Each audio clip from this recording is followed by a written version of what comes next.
October 27th, Tuesday. There was a review of Averell's whole force this morning. The line of troops was formed on the plain east of the village and was 3/4 of a mile in length, a magnificent display.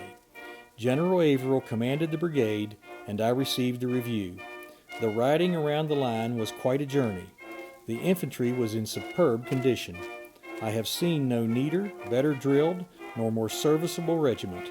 The cavalry was also highly to be commended. The mounted infantry was a wild and dangerous-looking force. Averell says they are capital fighters. David Hunter Strother.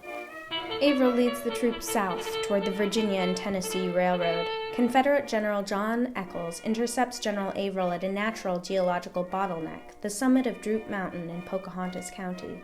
A bloody battle follows, leaving hundreds of dead and wounded. The Droop Mountain battlefield was purchased by veterans of the battle, becoming West Virginia's first state park on July 4th, 1928. I visited, bringing along a discovery from my research to add to the park's museum. Hi, I'm Julia. I was in April. We spoke on the phone earlier. Yes, I'm Mike Smith, Park Superintendent here at Droop Mountain Battlefield State Park. Thrilled that you're here. Anxious to see what you've got. So I got these letters. Yeah. I had no idea that General Averell and General Echols had even made contact after the war. Yeah, it's pretty incredible. Yeah, I'm anxious to sit down and read these. Do you know where the originals are? Yeah, they're in Albany, New York, at the State Library. Wow.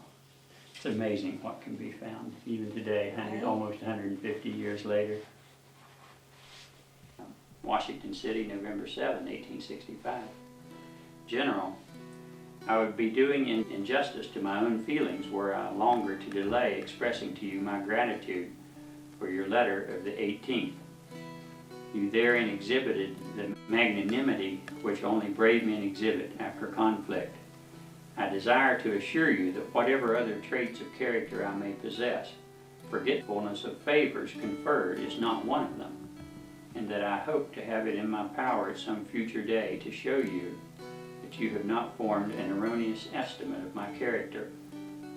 If I can ever serve you, General, in any way, you have but to let me know, and it will be a source of the utmost pleasure for me to do it. I have obtained my pardon, and one of the most important agencies enabling me to effect it was this letter of yours, disproving, as it did, the calumnious charges which have been made against me by a few unprincipled and malignant men. I am, General, very respectfully, John Echols. That's great. I really had no idea that they had this correspondence conversation after the war. Super. Thank you for bringing these to me. Yeah, of course. There are very few roads over Droop Mountain. You can see what most of the terrain looks like here at Beartown State Park.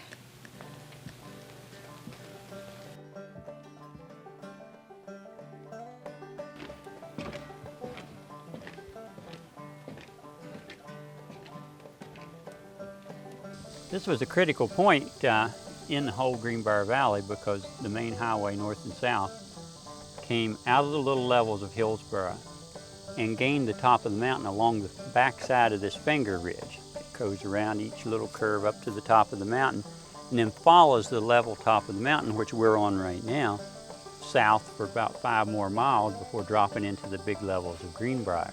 From the south end of the mountain, you can see 30 miles all the way back to Lewisburg. From this north end, you can see, of course, 8 or 10 miles in the little levels area. So General Echols at Lewisburg knew that this was an ideal place to try and stop General Averell's march into Greenbrier County. So he marched his men through here during the night, reinforced Jackson's position on the Finger Ridge, moved Jackson over here to the left flank, or on the main part of the mountain.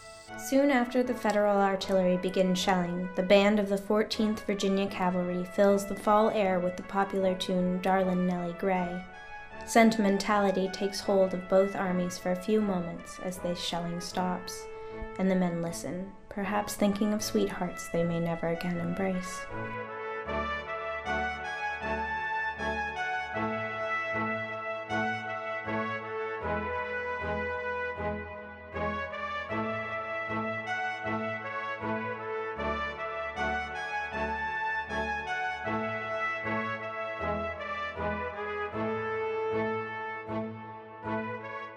As the battle developed, General Averell moved out of Hillsborough early in the morning and established his headquarters on that hill just south of the town. You can see with trees on top and the open face.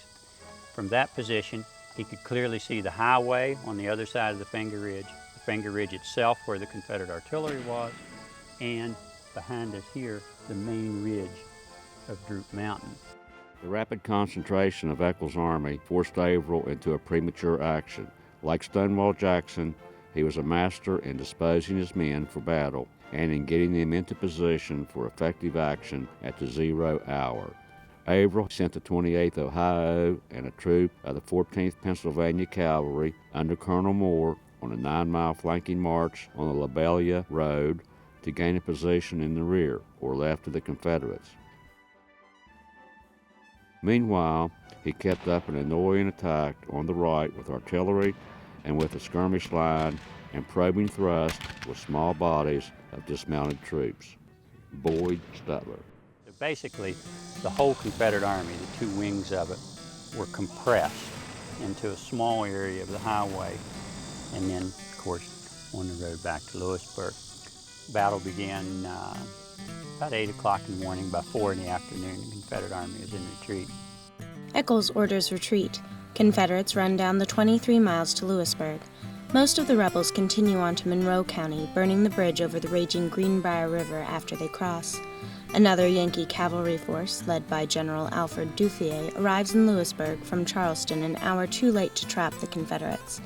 As Averell's advance force under Colonel Schoonmaker rides into Lewisburg, it finds some of Duffier's Yankees vandalizing the village.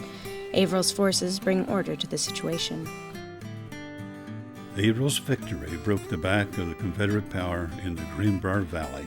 It produced a considerable degree of congruency between the territory within the boundaries of the new state of West Virginia, and that actually under control of its authorities. Otis Rice. They decided not to follow the Confederates any further. They fought their major battle at Droop Mountain. They won the battle, but once again, you can win the battle and then you've got to retreat because you're out of supply. An ordinary smell during the Civil War was that of decaying horses. Averell's men hauled the dead horses from the Droop Mountain battlefield and dumped them here on these rock cliffs. That's why they call it Horse Heaven Trail.